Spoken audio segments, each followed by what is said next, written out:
The briefing today is aimed at stakeholders across the early stage ecosystem, from corporates who are looking at innovation and venturing strategies through to pure play VC fund managers and the emerging technology companies who will be looking for funding over the next 12 months so that they can understand the implications of the growth of corporate venturing. The re-emergence of corporate venturing is going to be the game changer in the early stage capital landscape this year. And not just in Australia, but globally.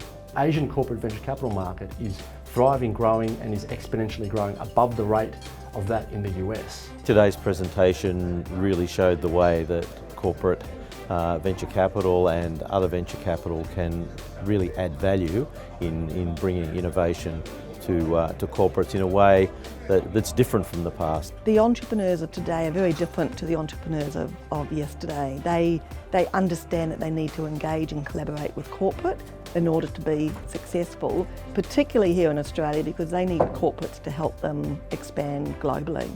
There's a lot of innovation in the Australian economy now, a lot of people with great ideas, and we're finally getting to the stage now where the financing of those ideas so that they are developed and kept in this country is starting to happen. One of the most valuable skills that a fund manager can have is the ability to assist their portfolio companies to accelerate growth.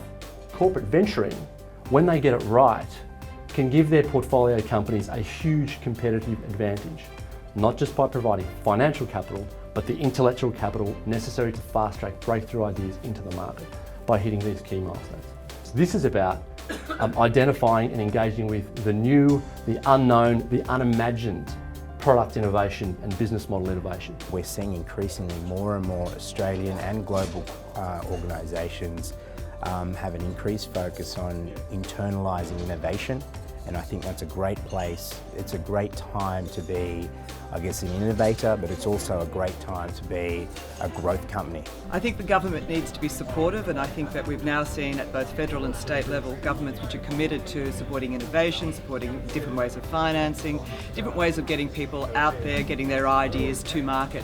It's not the role of government to fund all those things, but it's certainly the role of government to provide the incentives so that they do get funded by the appropriate groups.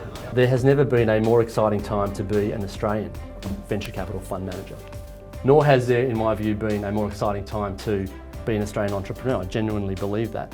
Corporates have a unique competitive advantage in venture because they have the power to bring not just financial capital, but intellectual capital, which is ingrained in their organisation, to fast-track breakthrough innovation into the market, to bring the brand, the credibility, the customers, etc.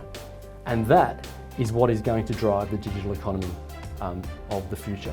What I would personally like to see in corporate venture is more of a focus about getting serious about opening up corporate data, their customers, their distribution channels, because I personally think that that's actually really the significant part that corporate can play in the innovation space. There is no doubt that the future of this country is very closely tied to our ability to innovate and to embrace disruption, as opposed to put our heads in the sand and not be a part of it.